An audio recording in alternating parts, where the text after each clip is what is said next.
Hello students. तो आज की वीडियो में हम बात करने वाले हैं ग्रेविटेशन की। ग्रेविटेशन 11th क्लास के फिजिक्स का बहुत एक इंपॉर्टेंट चैप्टर है, क्योंकि ये आपका आगे भी बहुत ज़्यादा वर्क करने वाला है।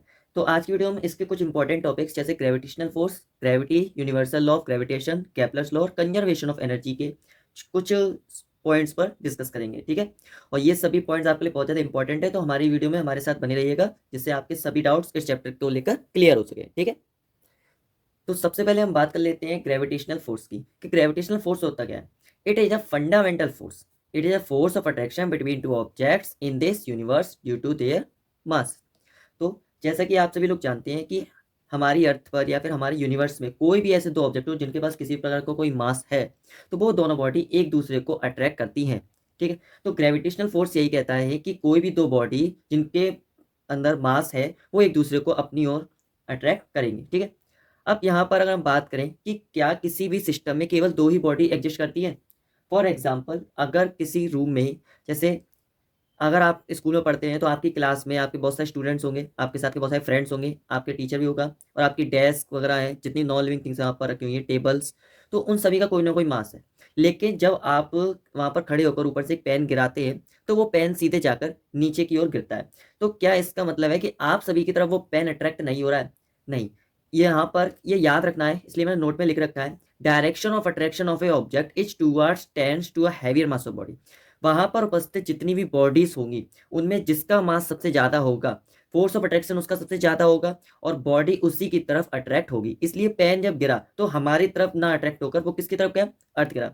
फॉर एग्जाम्पल हम एक और लेते हैं, जैसे हमारे पास अगर टू मैग्नेट्स हैं, एक स्मॉल मैग्नेट और एक लार्ज मैग्नेट, तो अगर उनके बीच में कोई भी एक लोहे की चीज रखी जाए, आयरन की चीज, तो एब्सोल्युटली वो बड़ी वाली मैग्नेट की तरफ ही अट्रैक्ट होगी, क्योंकि बड़े वाली जो मैग्नेट होगी वो क्या करेगी, उस पर ज्यादा फोर्स लगाएगी।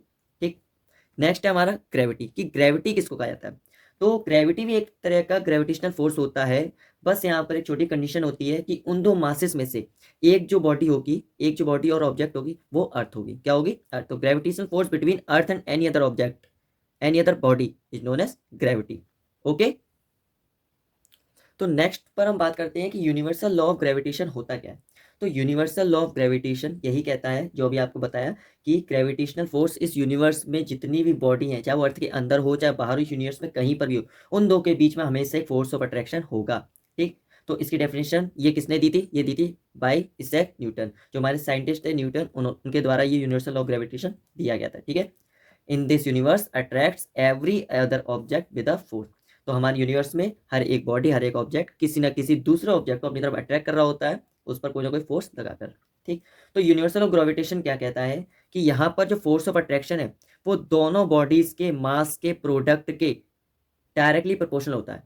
दोनों बॉडीज के मास के प्रोडक्ट के डायरेक्ट प्रोपोर्शनल होता है, और उन दोनों बॉडीज की बीच की जो डिस्टेंस होती है, जो क्या होती है? आर। क्या होती है? आर। उसके स्क्वायर के इनवर्सली प्रोपोर्शनल होता है। क्या होता है? स्क्वायर के इनवर्सली प्रोपोर्शनल।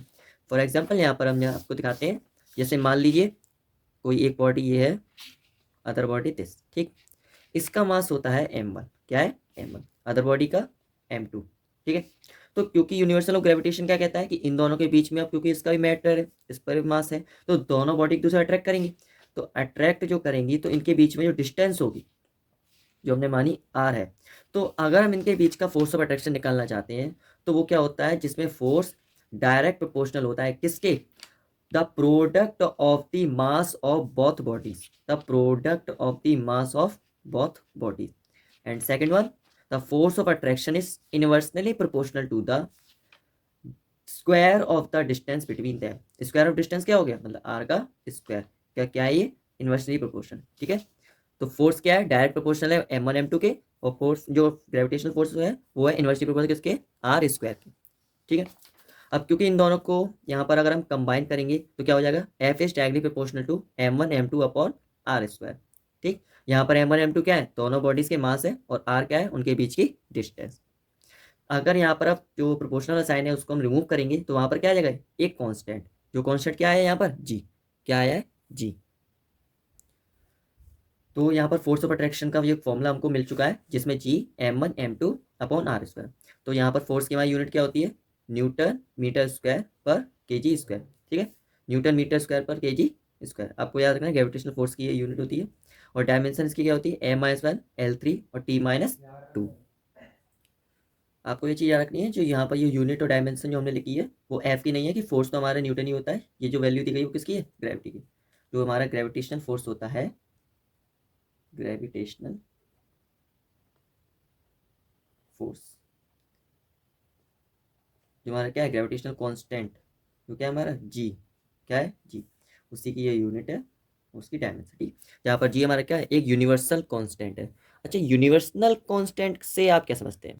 तो यूनिवर्सल कांस्टेंट वो टर्म होते हैं जिनकी वैल्यूज पूरे यूनिवर्स में कहीं पर भी रखी जाए तो हमेशा वो सेम रहती है। ठीक है, ओके।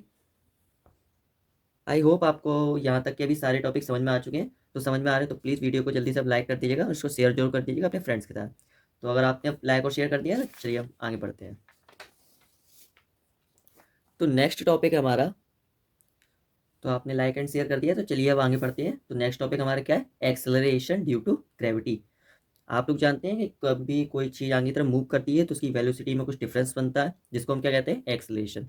लेकिन ग्रेविटी के कारण हमारी जो स्पीड होती है, वेलोसिटी होती है, उसमें कुछ जो डिफरेंस आता है तो उसको क्या कहते हैं, एक्सेलरेशन ड्यू टू ग्रेविटी। ठीक है, तो acceleration due to free fall of a body, acceleration due to free fall of a body और object is known as acceleration due to gravity. तो इसका मतलब क्या है, फ्री फॉल होने के कारण जब किसी बॉडी को फ्री फॉल कराया जाता है तो उस पर लगने वाला एक्सेलरेशन क्या कहलाता है, एक्सेलरेशन ड्यू टू ग्रेविटी। तो पहले अब आपको ये बताते हैं कि फ्री फॉल क्या होता है। ठीक है, तो फ्री फॉल को आप समझने के लिए समझ सकते हैं कि अगर हम किसी चीज को वर्टिकली डायरेक्शन में, मतलब अपने से जस्ट ऊपर, एटमॉस्फेयर से बाहर, अर्थ से बाहर फेंकने की कोशिश करें, तो अगर हम उसको नॉर्मल अपने हाथों से फेंकें, किसी भी चीज़ से थोड़ा सा फोर्स लगा उससे फेंका जाए, तो वो डायरेक्ट यानी स्पेस के बाहर चली जाए। कहाँ चलिए, डायरेक्ट हमारी अर्थ के एटमॉस्फेयर के बाहर चली जाए। क्योंकि देखिए अभी ऐसा पॉसिबल क्यों नहीं होता है कि उस पर ग्रेविटी भी लग रही है अर्थ की, एयर रेजिस्टेंस भी है, फ्रिक्शनल फोर्स भी है, और भी बहुत सारे फोर्सेस हैं जिसके कारण बॉडी थोड़ी सी ऊपर जाकर वापस आ जाती है। लेकिन अगर इन सभी फोर्सेस को जीरो कर दिया जाए, जो भी एक्सटर्नल फोर्सेस है उन सबको क्या कर दिया जाए, जीरो, तो जीरो होने के कारण उन सभी का कोई वैल्यू नहीं बचेगा। तो यहाँ पर हमारा जो फोर्स लगेगा, जो हम उसको नॉर्मल फोर्स लगाएंगे किसी चीज को फेंकने के लिए, वो फोर्स लगातार बढ़ता चला जाएगा और एक कांस्टेंट में, एक कांस्टेंट होने के कारण, क्योंकि उस पर कोई भी नेगेटिव पॉइंट नहीं है, एक पॉजिटिव में रहकर वो हमेशा लगता रहेगा उस ऑब्जेक्ट पर और हमारे एटमॉस्फेयर से बाहर निकल जाएगा।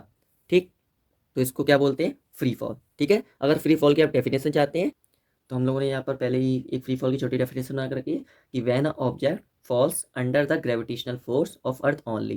केवल जब हम किसी ऑब्जेक्ट को ऊपर की तरफ फेंके तो आपको याद रखना है उस पर केवल कौन सा फोर्स काम कर रहा है, ग्रेविटेशनल फोर्स जो हमने उस पर लगाया है, और नो एक्सटर्नल फोर्स अप्लाइड, उस पर कोई भी एक्सटर्नल फोर्स नहीं, जैसे रेजिस्टेंस फोर्स भी जीरो है, एयर रेजिस्टेंस भी यहाँ पर जीरो है, फ्रिक्शनल फोर्स जीरो है, ग्रेविटी भी यहाँ पर जीरो है। तो सभी जब एक्सटर्नल फोर्स जीरो होंगे तो जो बॉडी उस टाइम पर वेलोसिटी अपनी चेंज करी होगी, एक्सेलरेट हो रही होगी, उसी एक्सेलरेशन को बोलते हैं यहाँ पर हमारी कंडीशन क्या बनती है, फ्री फॉल। ठीक है, और वहां पर लगने वाला एक्सेलरेशन क्या कहलाता है, acceleration due to gravity. Okay, clear है? आई होप अब आपको ये समझ में आ चुका है। अब चलिए आगे बढ़ते हैं।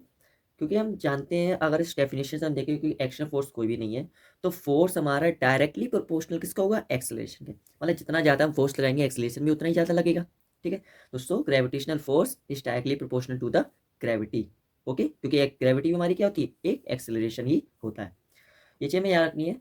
According to free fall, free fall जब कोई कंडीशन होती है, all bodies of different masses fall with same gravity. इसका मतलब क्या है कि अगर हम किसी हाइट पर जाकर किसी भी चीज़ को वहाँ से, कोई एक लाइट चीज़ जैसे एक नोटबुक लेते हैं और एक एलिफेंट लेते हैं, उन दोनों को अगर एक साथ वहाँ से फेंकते हैं नीचे, तो दोनों चीज़ें नीचे एक साथ ही आएंगी, क्योंकि वहाँ पर कोई भी एयर रेजिस्टेंस नहीं है, कोई भी बॉडी का मास वहाँ पर मैटर नहीं करता है। तो वहाँ पर केवल क्या लगे, उन दोनों पर ग्रेविटी, क्योंकि ग्रेविटी अब दोनों के लिए क्या हो जाएगी, कांस्टेंट, इसलिए दोनों ही चीज़ें एक साथ ही नीचे आएंगी। तो ये केवल कंडीशन कब वर्क करती है, फ्री फॉल में। किसमें, फ्री फॉल में, जहाँ पर कोई भी एक्सटर्नल फोर्स अप्लाइड नहीं है। अब चलिए, यहाँ से हमने एक्सेलरेशन ड्यू टू ग्रेविटी पढ़ा, अब ग्रेविटी का एक फॉर्मूला भी रेडी कर लेते हैं जिससे आप उससे न्यूमेरिकल भी कर सकें। तो यहाँ पर हमने डेरिवेशन किया हुआ है। डेरिवेशन किस प्रकार है कि हम जानते हैं फोर्स ऑफ अट्रैक्शन की वैल्यू क्या होती है, F equal to G M one M two upon R square. ठीक, अच्छा फोर्स हमारा क्या होता है, अगर एक्सेलरेशन ड्यू टू ग्रेविटी है तो एम ए होता है, तो यहाँ पर क्या हो गया, एम जी, क्या हो गया, एम जी, ये जी, एम वन हमने माना, यहाँ पर एम वन हमारा क्या, अर्थ का मास है। ठीक है, फर्स्ट बॉडी का मास क्या हो गया, अर्थ का, और सेकंड बॉडी मास हो गया जो मास ऑफ ऑब्जेक्ट हो गया, और अपॉन आर जो होगी रेडियस क्या हो गई, रेडियस अर्थ की हो गई। ठीक है, तो ये हम किस पर निकाल रहे हैं, तो ग्रेविटी यहाँ पर मास ऑफ ऑब्जेक्ट दोनों एक तो क्या करेंगे, कैंसिल आउट। तो जी का फॉर्मूला क्या होगा, G M E upon R E square. ये हमें याद रखना है कि ये हमारी ग्रेविटी कब होगी, on the surface of earth.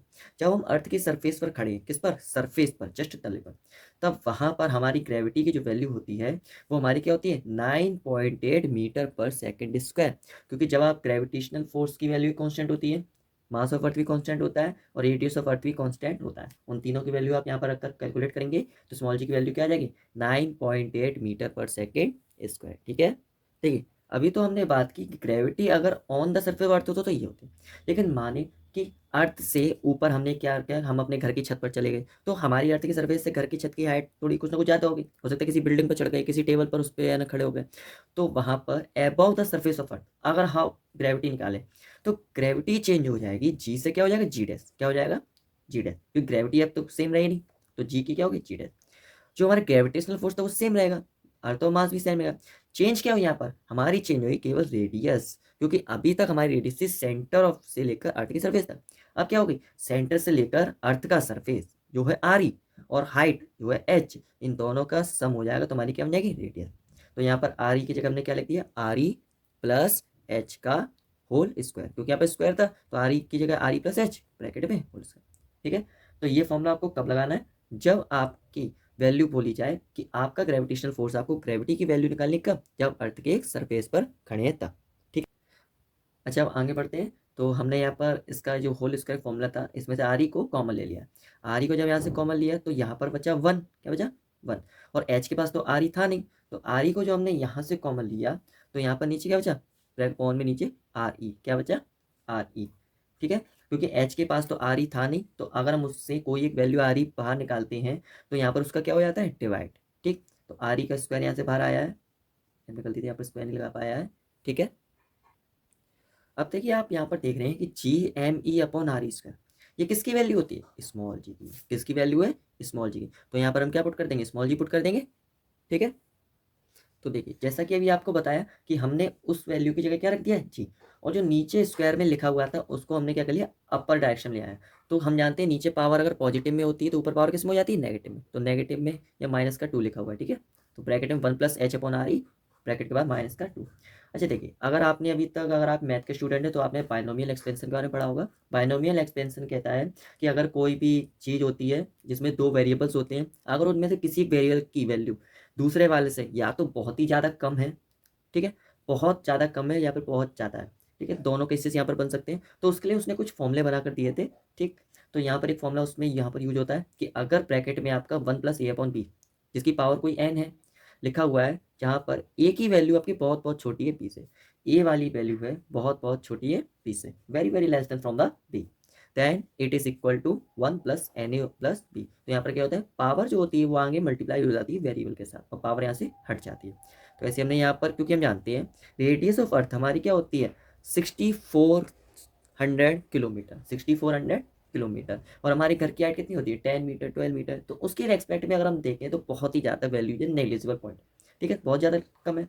तो यहाँ पर हम हाइट को क्या करेंगे, जैसे हमने बाइनोमियल एक्सपेंशन यहाँ लग जाएगा, तो by binomial expansion G dash रहा, जी की वैल्यू जी हो गई वन वन।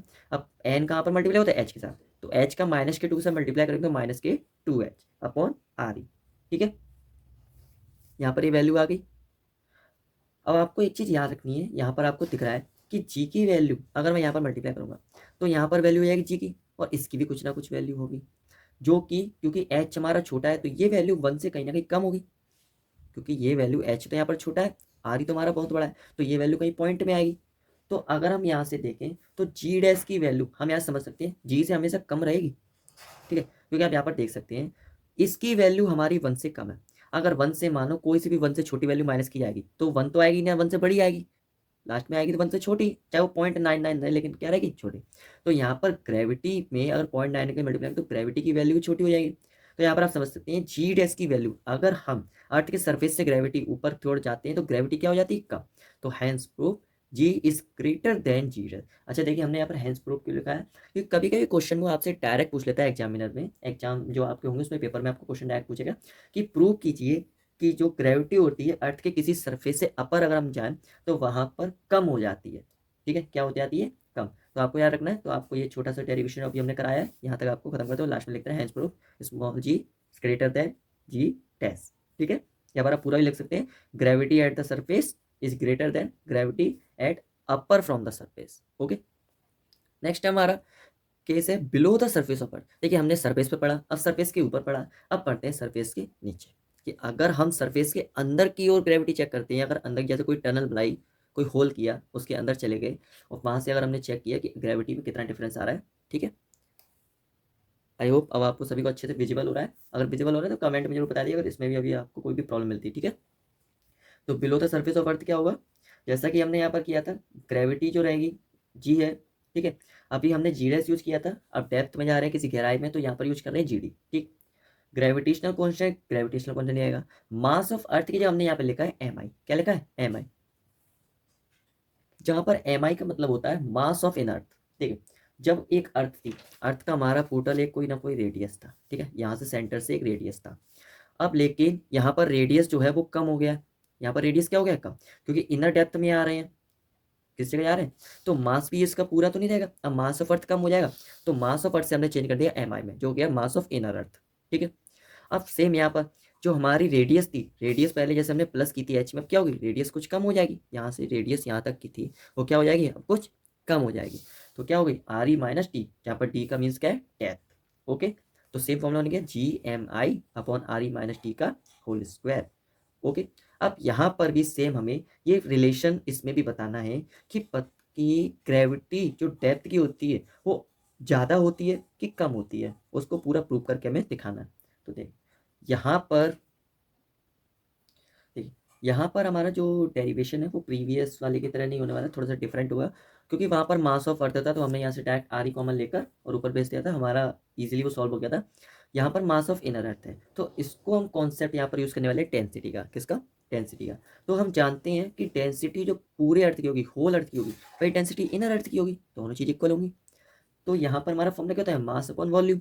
तो अर्थ का क्या हो गया, मास जो गया एम ई, और वॉल्यूम का फॉर्मूला क्या था 4/3 पाई आर ई का क्यूब। यहाँ पर हमने अर्थ को एक स्पेयर के रूप में माना है, याद रखेंगे, वरना इस अर्थ की जो रेडियस होती है उसके अकॉर्डिंग और उसका जो बाहर से हम टी एस से और टोटल सरफेस निकालेंगे वो एक इलेक्ट्रिकल बॉडी में आता है। ठीक है, लेकिन हमने यहाँ पर वॉल्यूम लिया है तो 4/3 पाई आर ई क्यूब। सेम यहाँ पर इनर अर्थ के लिए एम आई मास हो गया 4/3 पाई, और रेडियस चेंज हो चुकी थी आर ई माइनस टी का क्यूब। ये वैल्यू तो दोनों कैंसिल आउट हो गई, और हमने यहाँ से क्या निकाला एम आई की वैल्यू। तो एम आई की वैल्यू क्या होगी, ये वाला जो टर्म डिवाइड में कब हो जाए मल्टीप्लाई में, क्रॉस मल्टीप्लिकेशन हो रहा है यहाँ पर, M E R E minus T का whole cube upon R E का क्यूब। ओके, अब यहाँ से हमने इसको सॉल्व किया तो ये एक वैल्यू आ चुकी है। तो इस वैल्यू को जो एम आई की वैल्यू हम कहाँ पर पुट कर देंगे, इस जगह। ठीक है, इस वाली जगह। तो चलिए जल्दी से पुट करते हैं। तो जब हमने इस वाली वैल्यू को यहाँ पर रखा, तो एम आई की वैल्यू को, तो ये वैल्यू हमारी बन गई। यहाँ पर स्क्वायर है तो स्क्वायर से 2 पावर से 3 पावर कैंसिल आउट हो जाएंगे, तो 1 बचेगा। ठीक, जी एम ई और आर ई क्यूब यहाँ नीचे लिख दिया, ऊपर क्या हो जाए आर ई माइनस टी। अच्छा, हम जानते हैं यहाँ पर कि जी एम ई अपन आर ई का स्क्वायर की वैल्यू क्या होती है, स्मॉल जी। यहाँ पर स्मॉल जी पुट कर दिया, यहाँ पर अभी एक आर ई बचा, उस आर ई को कहाँ भेज दिया, इसके अंदर डिवाइड में। तो R E upon R E क्या हो जाएगा 1, और D upon R E same at is रखा। यहाँ पर भी सेम देख सकते हैं कि डेप्थ जो होगी वो रेडियस ऑफ अर्थ से कम ही होगी। तो सेम यहाँ पर अगर वैल्यू हम चेक करें तो इस जगह भी हमारी वैल्यू किस में आएगी, पॉइंट में। तो पॉइंट वैल्यू जब 1 में से माइनस होगी तो फिर से 1 से बड़ा तो हो नहीं सकता है, ना 1 के बराबर हो सकता है, क्या होगा 1 से छोटा। तो इस जगह हमारी क्या होगी, जो ग्रेविटी की वैल्यू होगी, जो जी डी की वैल्यू जो निकल रही है वो ग्रेविटी से छोटी ही निकलेगी। तो यहाँ पर क्या प्रूव हो गया, hence prove gravity of depth is less than gravity on the surface. ठीक है, तो नेक्स्ट टॉपिक है हमारा Kepler's law of planetary motion. अच्छा, इससे पहले मैं आपको इन्फॉर्मेशन बताना चाहता हूँ कि अब हमारे चैनल पर सभी क्लास 11th के 12th के 9 10 इन सभी क्लासेस के जितने भी चैप्टर साइंस के सभी का एक ऐसे ही वन शॉट एक्सप्लेनेशन आने वाला है। तो अगर आपके कोई भाई बहन या कोई फ्रेंड्स इन क्लासेस में पढ़ते हैं तो आप उनको हमारी वीडियोस को शेयर और सेंड कर सकते हैं, सजेस्ट भी कर सकते हैं, जिससे वो भी हमारी वीडियोस से आसानी से पढ़ सकें। और अगर आप लोगों को किसी एक स्पेसिफिक वीडियो पर भी, स्पेसिफिक टॉपिक पर आपको वीडियो चाहिए तो आप मुझे कमेंट करके बता सकते हैं, मैं उस पर वीडियो जल्द से जल्द बना दूंगा। और अगर आप मेरे नोट्स चाहते हैं तो नोट्स की पीडीएफ मैं कमेंट में उसकी डिस्क्रिप्शन वगैरह में लिंक दे दूंगा, आप चाहे वहाँ से डाउनलोड कर सकते हैं। अगर मैं अपलोड नहीं कर पाता हूँ तो आप प्लीज़ मुझे एक बार कमेंट सेक्शन में जरूर बता दीजिएगा, जिससे मैं आपको अपलोड करके दे सकूँ। ठीक है, अब वापस अपने टॉपिक पर आते हैं जो हमारा Kepler's law of planetary motion. ठीक, तो Kepler's law of planetary motion क्या होता है, केपलर्स एक साइंटिस्ट थे जिन्होंने, जैसे हमारे न्यूटन्स ने कुछ लॉ दिए थे लीनियर मोशन में, ऐसे ही केपलर्स ने हमारे कुछ मोशन के लॉ ऑफ मोशन दिए थे जो कि प्लेनेटरी के थे। ठीक है, प्लेनेटरी मोशन और नॉर्मल मोशन में एक छोटा डिफरेंस होता है। नॉर्मल मोशन हमारे लीनियर पाथ होते हैं, सर्कुलर पाथ होते हैं, लेकिन प्लेनेटरी मोशन में एक सर्कुलर के साथ एक एंगुलर इलिप्टिकल पाथ, इसका कोई भी मेन सर्कुलर पाथ नहीं होता, इसमें इलिप्टिकल बॉडीज वगैरह कैसी भी हो सकती है। ठीक है, सरफेस इसकी कोई डेफिनेट सर्कुलर नहीं होती है, असिमेट्रिकल बॉडीज होती है, तो इस पर उन्होंने कुछ फंक्शन दिया। तो Kepler's give 3 law of motion of planet in a circular path. Kepler's ने टोटल कितने लिए होते थे? 3 लॉ। ठीक है, 3 लॉ ऑफ मोशन। जिसमें सबसे फर्स्ट लॉ हमारे क्लास 11th के कोर्स में बस यहाँ पर इनकी छोटी छोटी डेफिनेशन है। ठीक है, और थर्ड लॉ का आपका जो केपलर्स थर्ड लॉ है उसका पूरा डेरिवेशन होगा, वो भी हम कराएंगे। ओके, तो केपलर्स का फर्स्ट लॉ हमारा क्या कहता है? Planets move in elliptical orbits around the sun. तो ये बहुत सिंपल लॉ है जिसके अकॉर्डिंग केपलर्स ये बताना चाहते हैं कि अभी तक जो हम जानते हैं कि अर्थ सन के, जो हमारा सन है, तो सन के चारों ओर हमारी अर्थ हमारी चक्कर लगाती है, लेकिन हम जानते हैं हमारे सोलर सिस्टम में केवल एक प्लेनेट नहीं है, टोटल 8 प्लेनेट्स हैं, जिनके नाम भी है शायद आपको मालूम, Mars, mercury, Jupiter, Neptune, Uranus. ये सभी जो प्लैनेट्स हैं वो क्या करते हैं? एक ऑर्बिट में, किसमें? एक ऑर्बिट मतलब एक सर्कुलर रिंग में सन का चक्कर लगाते हैं। किस प्रकार से? जैसे मान लीजिए एक जो सन है, सन के पास हमारी एक ऑर्बिट है, तो ऑर्बिट उसने ये बताया था कि ऑर्बिट जो है वो सर्कुलर नहीं है। कैसी नहीं है? सर्कुलर, ये इलिप्टिकल ऑर्बिट है। जैसे इलिप्टिकल ऑर्बिट में यहाँ पर जो सारे प्लैनेट्स है वो क्या करते हैं? सन का चक्कर लगाते हैं। मतलब उनका बस कहने का मतलब ये था, वो बताना चाहते थे कि आप सभी को कि प्लैनेट्स एक रिंग की फॉर्म में चक्कर लगाते हैं। ये नहीं कि कोई भी किसी भी डायरेक्शन मूव कर रहा है, वो सभी किसी एक पाथ को कंफर्म करके वहाँ पर मूव करते रहते हैं। ठीक है, तो ये उन्होंने क्या बताया था? एक रिंग, एक सर्कुलर फॉर्म को बनाते हैं इलिप्टिकल पाथ पे। नेक्स्ट, केपलर्स का सेकंड लॉ। तो केपलर्स का सेकंड लॉ क्या कहता है? A imaginary line that joining the planet, a imaginary line that joining the planet to the sun consider equal area in equal interval of time। पहले इसको normal definition समझते हैं, फिर आपको डायग्राम से समझाने की कोशिश करेंगे। ये कोई इमेजिनरी लाइन होती है जो प्लेनेट और सन को क्या करती है? जोड़ती है। तो उनका जो बीच का एरिया होता है वो इक्वल होता है इक्वल इंटरवल टाइम में। मतलब किसी भी टाइम में अगर किसी का भी एरिया लिया जाए कि 1 आवर का हम एरिया चेक करें, तो एरिया उन दोनों के बीच के पाथ का इक्वल ही होगा। अब देखिए यहाँ पर डायग्राम समझने की कोशिश करते हैं। जैसे मानिए ये सन है और ये हमारा कोई एक प्लेनेट है, जो प्लेनेट हमने माना है पी। ठीक है, ये प्लेनेट कुछ समय बाद, जो टी के टाइम बाद, वो क्या पहुंचा? पी से पी डैश पर। यहाँ से जो पी प्लेनेट था वो कहाँ पर पहुंच गया? तो प्लेनेट हमारा पी से पी डैश पर जा चुका है। तो इसने जो यहाँ पर कुछ टाइम में एक एरिया कवर किया जिसको हमने बोला डीपी। क्या बोला है? डीपी। सेम इसी सेम टाइम में हम जो हमारा टाइम जो होता है यहाँ पर एंगल थीटा के बराबर होता है। तो थीटा हम जानते हैं वर्टिकली अपोजिट टू एंगल जो होते हैं वो इक्वल होते हैं। तो यहाँ पर हमने एक बैक पोजीशन में कोई एंगल लिया, आप किसी भी डायरेक्शन में ले सकते हैं। हमने इसका ईजी समझ में आएगा, थोड़ा नॉर्मल होता है इसलिए हमने ये वाला एरिया लिया है। तो यहाँ पर हमने सेम सिमिलर टाइम लिया। ठीक है, आपको समझ में आ रहा है कि वर्टिकल अपोजिट है तो टाइम हमारा सेम हो गया। तो टाइम सेम लिया, लेकिन इलिप्टिकल में हम जानते हैं इन दोनों की डिस्टेंस तो ज़्यादा है, यहाँ पर लेकिन डिस्टेंस क्या है? कम। लेकिन according to Kepler second law इन दोनों का जो एरिया होगा वो इक्वल होगा। अब बता दें, क्योंकि यहाँ पर जब टाइम जब वो ट्रैवल कर रहा होगा तो डिस्टेंस बढ़ने के कारण यहाँ पर वो स्पीड अपनी धीरे करेगा, लेकिन जैसे ही वो यहाँ पर आएगा इस जगह तो उसकी एंगुलर स्पीड जो होगी वो भी क्या हो जाएगी? ज़्यादा हो जाएगी। क्या हो जाएगी? ज़्यादा। तो यहाँ पर भी उसे टाइम जितना लगेगा उतना ही टाइम उसे यहाँ पर लगेगा प्लेनेट को इतने एरिया को कवर करने में। ठीक है, नॉर्मली एक बार आपको और समझा के देखते हैं कि अगर यहाँ पर मानिए कोई प्लेनेट है, एक प्लेनेट यहाँ पर बैठा हुआ है, इसने क्या किया? यहाँ से यहाँ तक रोटेट किया, ये भी यहाँ तक चला, दोनों का टाइम हमारा सेम था, दोनों का टाइम हमारा सेम था। ठीक है, लेकिन रेडियस दोनों की डिफरेंट डिफरेंट थी। क्या थी? Radius different different. Equal interval time में यहाँ पर उनका एरिया इक्वल करने के लिए उनकी एंगुलर स्पीड में कुछ डिफरेंस आया। किसमें डिफरेंस आया? एंगुलर स्पीड में, जिसको हमने क्या बोलते हैं? थीटा। ओके, तो वे T equal to time, P और हमारे क्या इनिशियल पोजीशन है प्लैनेट्स की, पी डैश ए डैश क्या है? फाइनल पोजीशन है। यहाँ पर डी ए जो हमारा एरिया ऑफ ए प्लैनेट है फर्स्ट वन, वो एरिया दूसरे प्लैनेट के इक्वल होगा। किसमें? इक्वल इंटरवल ऑफ टाइम में। आपको क्या रखना है? In same time, equal interval of time में।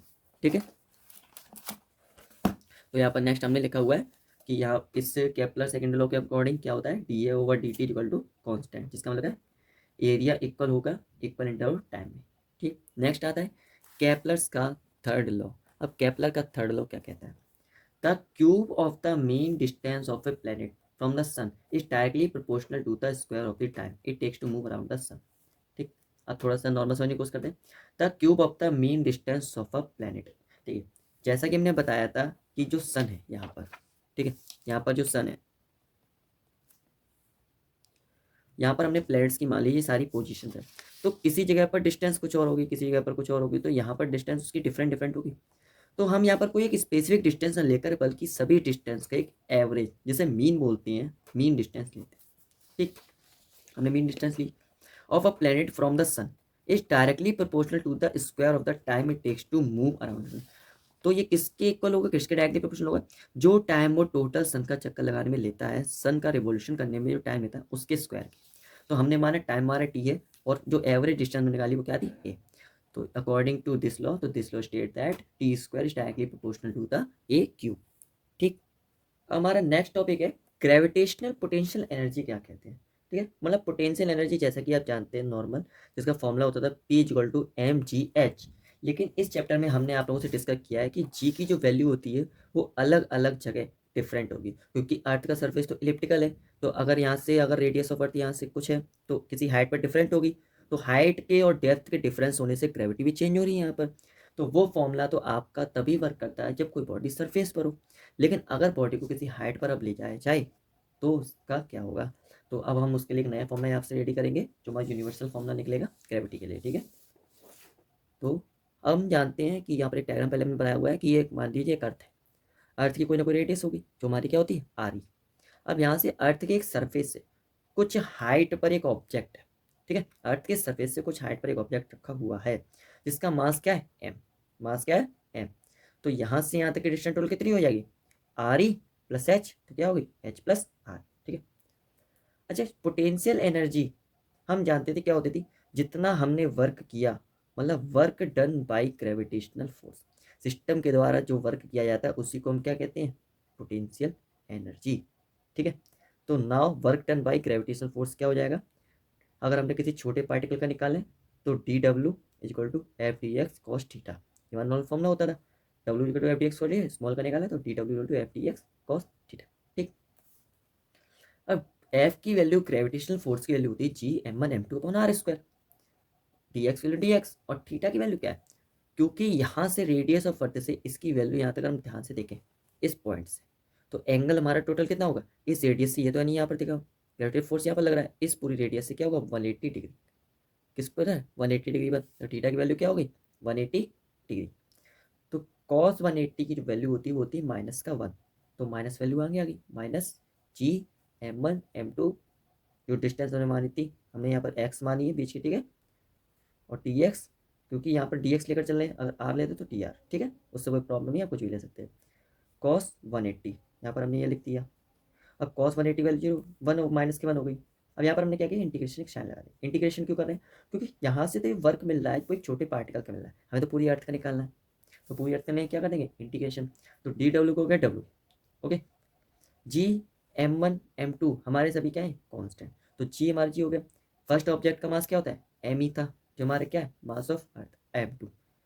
एक्स स्क्वायर माइनस के 1/x² इंटीग्रेशन करते हैं तो वो होता है एक्स की पावर, क्योंकि यहाँ -2 थी तो एक्स की पावर n+1, तो -2+1 अपॉन -2+1। ठीक है, integration formula he, I hope आपने पहले पढ़ रखा होगा। अगर आपने नहीं पढ़ा है तो कमेंटों में बता दीजिएगा, मैं इंटीग्रेशन पर भी एक छोटी सी नॉर्मल टॉपिक पर आपकी एक एक्सप्लेन्ड वीडियो पूरी एक बार बना दूंगा, जिससे आपको इंटीग्रेशन बहुत अच्छे से समझ में आ जाएगा। तो डब्ल्यू इक्वल टू क्या होगा, माइनस के G M E M two, -2 में 1 किया तो -1, -2+1 -1, -1 तो यहाँ से नंबर का प्लस का ऊपर हो गया तो माइनस का 1 हो गया। और एक्स की पावर क्योंकि -1 बची थी तो एक्स की पावर माइनस पे, तो नीचे अगर क्या होगी प्लस पे, एक्स की पावर +1। ठीक है, अब यहाँ पर इसकी वैल्यू जो है वो क्या है, यहाँ पर डिस्टेंस हमारी टोटल क्या है, आर ई प्लस एच, तो लिखते हैं आर ई प्लस एच। तो W two G M E, दूसरा हमारा मास हमने ले लिया ऑब्जेक्ट है, तो एम ई एम ओ या फिर एम नॉट भी कह सकते हैं इसको, आर ई प्लस एच। ठीक है, हम जानते हैं जो इंटरनल एनर्जी, जो पोटेंशियल एनर्जी जो होती है वो क्या होती है, नेगेटिव सेवन ऑफ वर्क। अच्छा क्यों, क्योंकि हम यहाँ पर जानते हैं जो वर्क है, now work done by the gravitational system force हमने निकाला था, किसके द्वारा निकाला था, ग्रेविटेशनल फोर्स के द्वारा। जब हम किसी से वर्क निकालते हैं ग्रेविटेशनल फोर्स के द्वारा, वर्क जो किया गया वो हमें मिला है, लेकिन ग्रेविटेशनल फोर्स के क्या द्वारा दिया गया है। जब उससे वर्क निकालते हैं तो किस में होता है, माइनस में। जब टू ग्रेविटेशनल फोर्स होता है तो क्या होता है, प्लस का साइन। ठीक है, बाई है तो क्या लगाएंगे, माइनस। तो यहाँ पर हमने क्या किया, डब्ल्यू की वैल्यू में ये पूरी वैल्यू पुट कर दी, तो यूजल टू माइनस के G M one M two upon R E plus H. यहाँ पर एम वन क्या है, मास ऑफ अर्थ, और एम टू क्या है, मास ऑफ ऑब्जेक्ट। ठीक, ठीक है, अब आपको विजिबल है कि माइनस के G M one M two upon R E plus H. अच्छा, यहाँ पर हमने अभी इसी वीडियो में कुछ टाइम पहले एक टॉपिक पर बात की थी कि फ्री फॉल कैसे कहा जाता है। तो फ्री फॉल में एक ऐसा फोर्स लगाते थे जिसके द्वारा बॉडी हमारी क्या चली जाती थी, बाहर चली जाती है।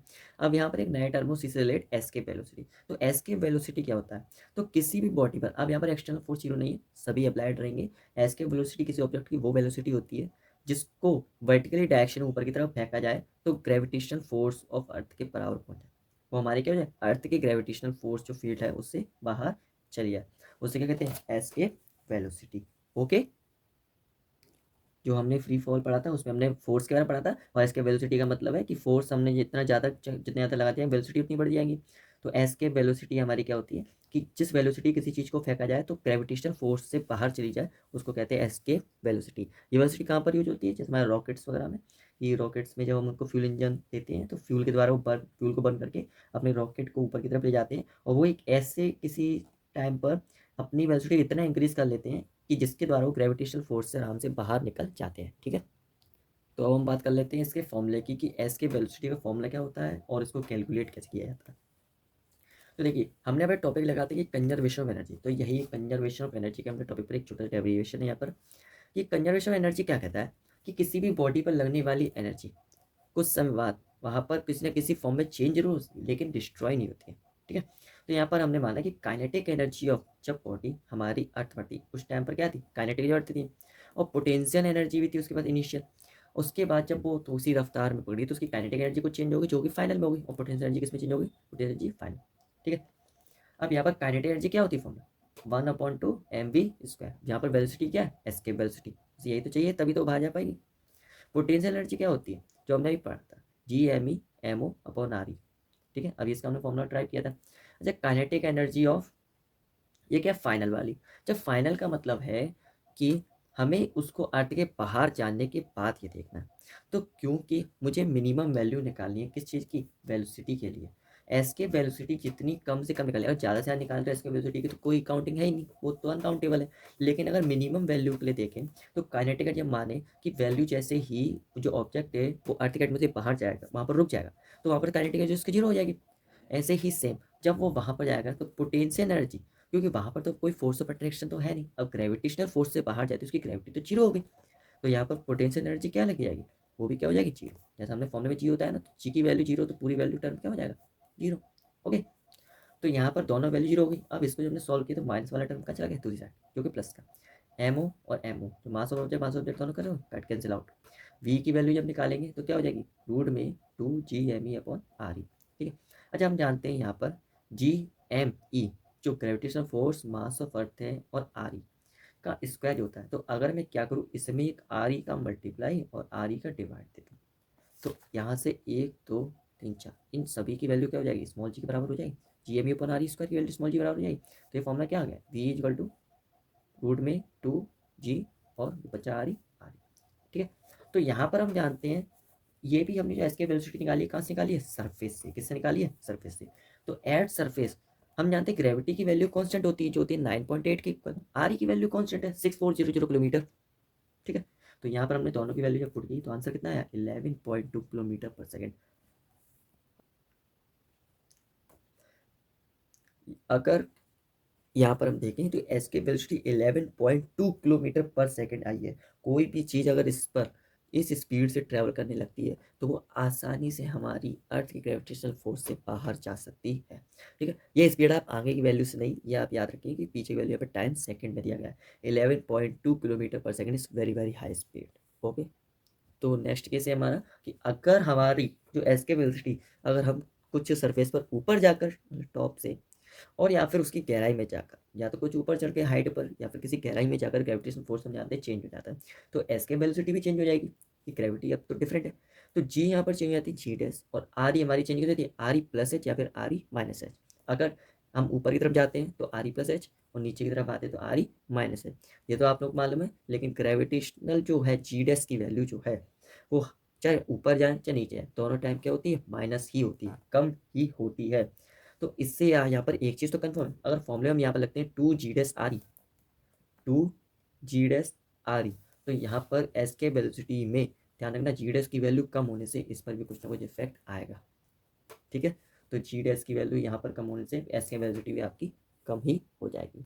तो इस चैप्टर का हमारा लास्ट टॉपिक होने वाला है, जो होने वाला है relation between kinetic energy, potential energy and total energy of the satellite planet. देखिए हम जानते हैं सैटेलाइट्स जो होते हैं वो क्या करते हैं, एक हमारे प्लैनेट के चारों चक्कर लगाते हैं, ठीक है। लेकिन यहाँ पर हम जानते हैं जो हमारे प्लैनेट्स होते हैं वो सन के चारों चक्कर लगाते हैं, ठीक है। तो उनके लिए कोई ना कोई एनर्जी का ऐसे हमने फॉर्मूले का रिलेशन बनाया है जिससे आप उन दोनों के बीच में एनर्जी कितनी ट्रांसफर हो रही है इसका पता कर सकें।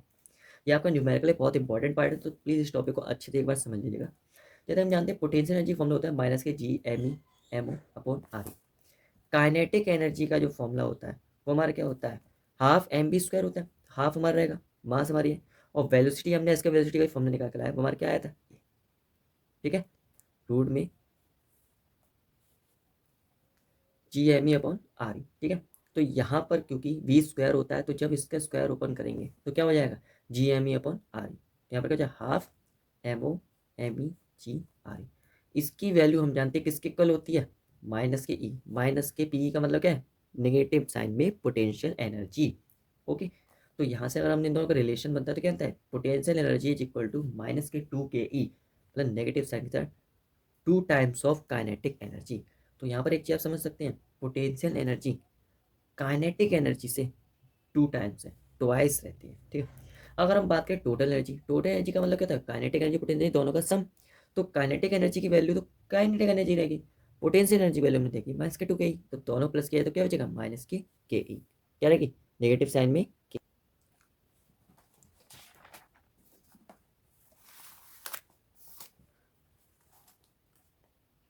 अब हम बात करते हैं वेलोसिटी और टाइम पीरियड की।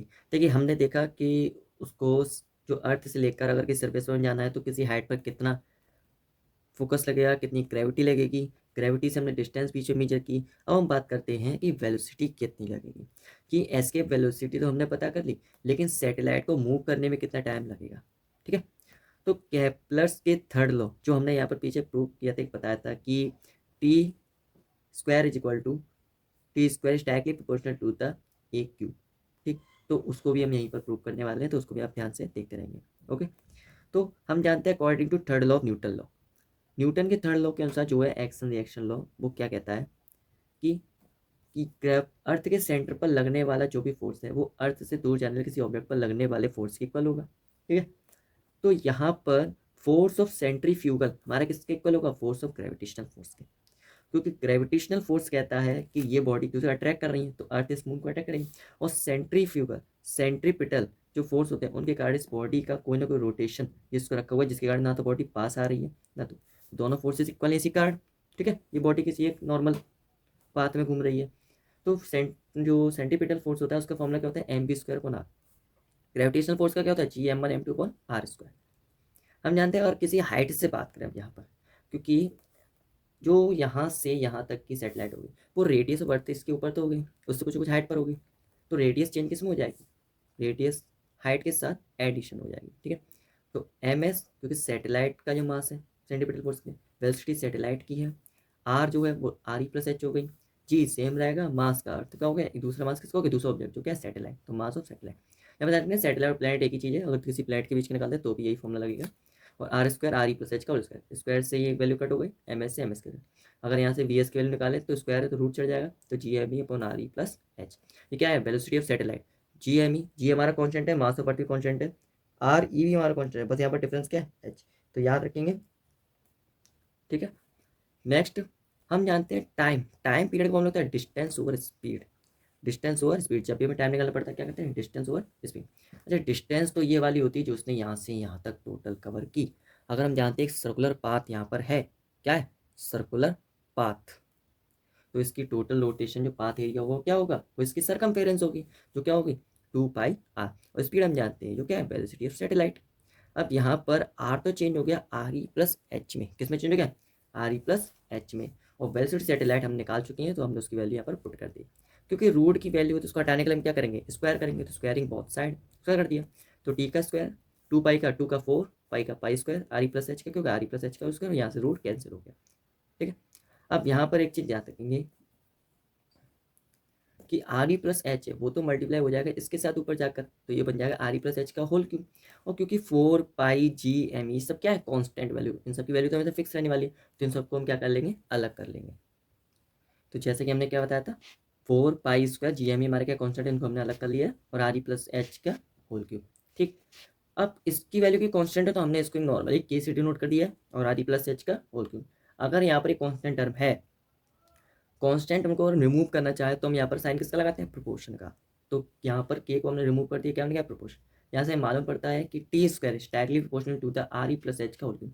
और RE+H कोई और वैल्यू नहीं बल्कि सैटेलाइट से लेकर अर्थ के सेंटर तक की एक डिस्टेंस है, जिसको हमने डिनोट किया था ए से। तो यहाँ पर हैंस प्रूफ जो कि था हैंस केपलर्स का थर्ड लॉ कि T square is directly proportional to the A cube. ठीक है, तो आई होप आपको मेरी वीडियो अच्छी लगी और आपको अच्छे से एक्सप्लेन भी किया है मैंने। तो वीडियो को एक लाइक जो कर दीजिएगा, और नेक्स्ट टॉपिक हमारा जल्दी आने वाला है, जो होने वाला है मैकेनिकल प्रॉपर्टीज ऑफ सॉलिड। उसको मैं पार्ट्स में बनाने वाला हूँ क्योंकि उसका चैप्टर बहुत ही ज़्यादा लॉन्ग है। तो वीडियो को जल्दी से लाइक कर दीजिए, चैनल को सब्सक्राइब कर लीजिए, क्योंकि वो वीडियो आने से आपको बहुत ही ज़्यादा डिटेल्स में मैं उसको रखने वाला हूँ, तो आपको अच्छे समझ में भी आएगा। ठीक है, और कोई भी अगर सजेशन आप देना चाहें तो कमेंट बॉक्स में दे सकते हैं। Thank you.